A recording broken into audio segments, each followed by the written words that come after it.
Yeah,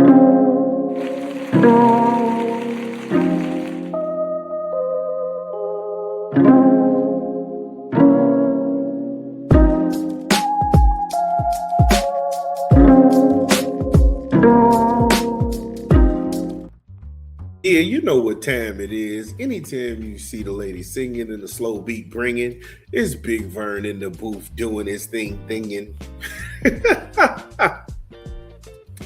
So our last segment, like I said, we had a great show popped up for you. The last segment, we talked some All-Star Game weekend. Very entertaining. I thought it was dope. First segment, we talked Zuffa boxing, and it wasn't half bad last night. It just wasn't half bad last night. You know, I thought that the revamping of the entire color commentary team with Max Kellerman, Andre SOG Ward, and Joe Casator, I thought that was a pretty good, that's a good mix.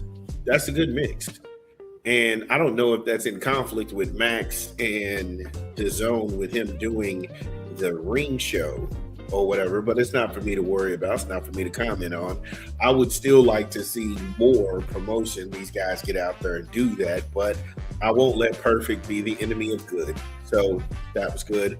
Then we pivoted. We talked some Big Ten basketball, very rough and tough conference. Looks like the Michigan Wolverines are going to be the overall #1 seed.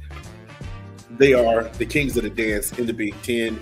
And shocker note, this is a mental note. Put this in it, and like I said, hold on to this because we're right more than not. And I trust me, it's a burden.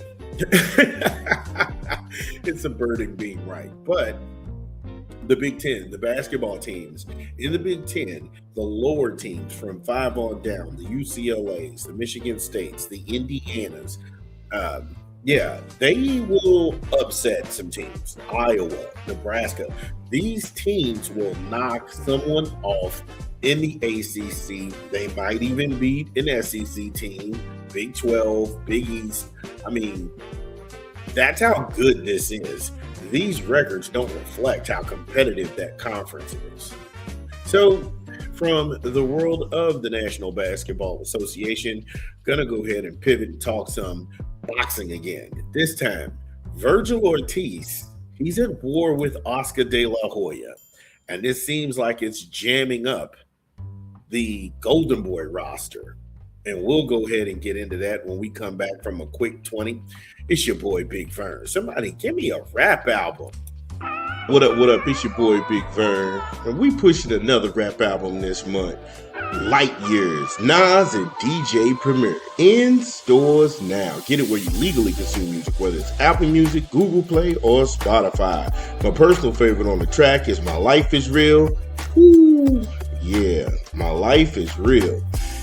Get Ready is dope. That backspin they put in there, New York State of Mind Part 3 to Billy Joe, oh my God. If you would have told me in 2025, we would have been still talking about a Nas album. Come on.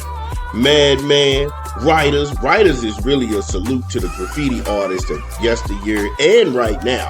And either continent. It is dope. It is dope. Son, Young Kings, it's time. My story, your story. AZ and Nas still got it. I think when you go and look at the duos of hip hop, whether it be Method Man, Redman, whether it be Eminem and Royce the 5'9", AZ and Nas is in that category too. You know, Styles P, Jada, man, come on. Junkie and Third Childhood. Yo, Light Years by Nas and DJ Premier in stores now.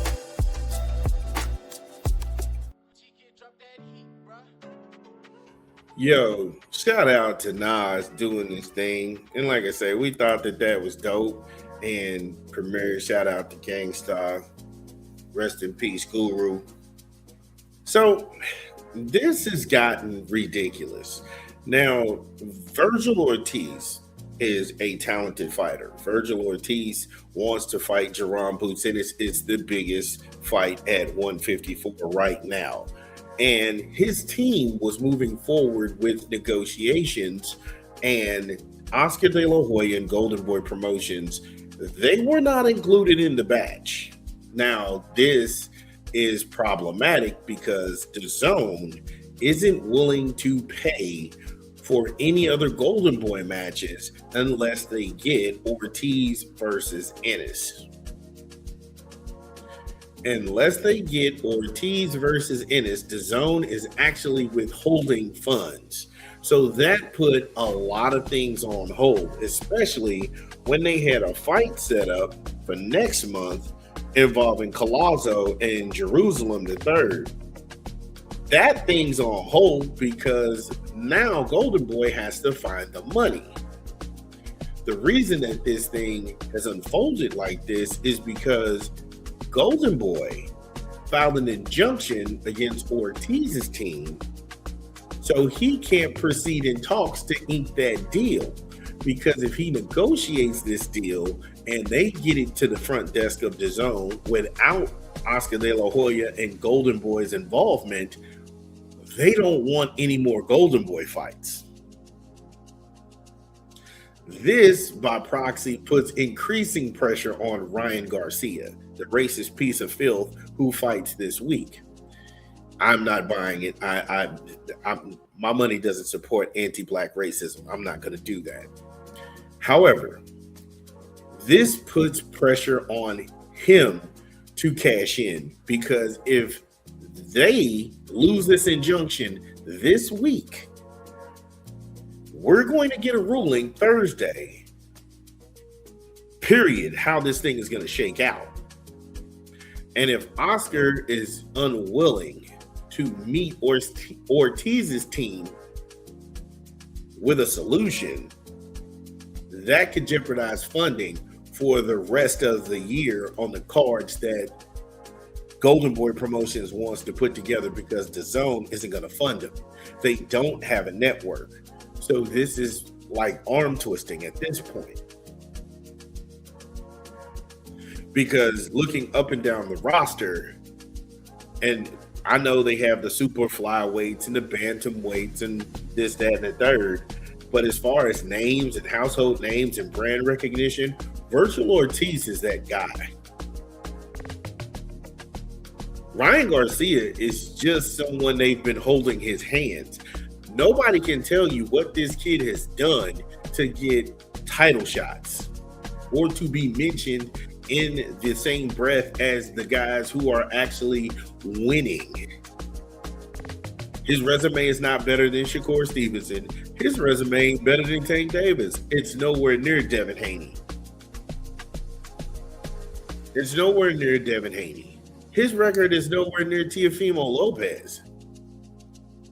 And I know everybody was quick to anoint this whole Four Kings era and just hand the baton off to Ryan. He hasn't earned anything.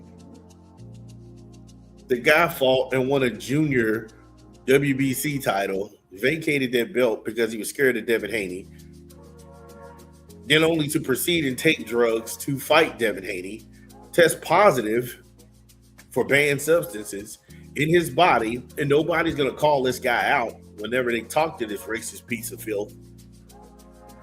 But that's who he is. He hasn't beat anybody. He lost to Rolly Romero, the most rudimentary fighter out there. And he was embarrassed in Times Square. That fumbled the bag for the rematch. All he had to do was beat Rolly Romero, prove that, hey, off the drugs, I'm as dangerous as the guys who, I'm not that guy. And pretty much all of the power disappeared, all of the speed disappeared. He looked really average and he got dropped.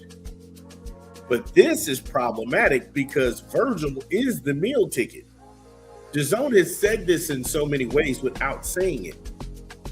And so if this doesn't get worked out this week, and Ryan happens to lose to Barrio, this could be a problem. He's already missing weight on the scales. He's already undisciplined. He's not serious. He doesn't take the sport serious. He's just into boxing because somebody told him he was nice and they like the way this kid looks. That's it. Hasn't done anything. Hasn't beaten anybody. So do what you will with that. But if Ortiz is victorious in court, and he goes on to beat Jarron Ennis, which, like I said, I'm too early to call. I'm not going to go ahead and get in the middle of that. But if he goes on to beat Jarron Ennis and Oscar De La Hoya is not involved in that, he has no bargaining chips and no leverage. And so the whole entire roster needs Oscar to do the right thing to settle this, acquiesce, give these people what they want so you can further all of the cards and get that funding. Because if you can't, this thing's dead in the water. Dun, dun, dun, dun. Well, that's the show. Thank you all for joining us. We had a great time. Make sure you smash the like and subscribe button and share the content. This is Big Vern, and we'll see you tomorrow. Peace.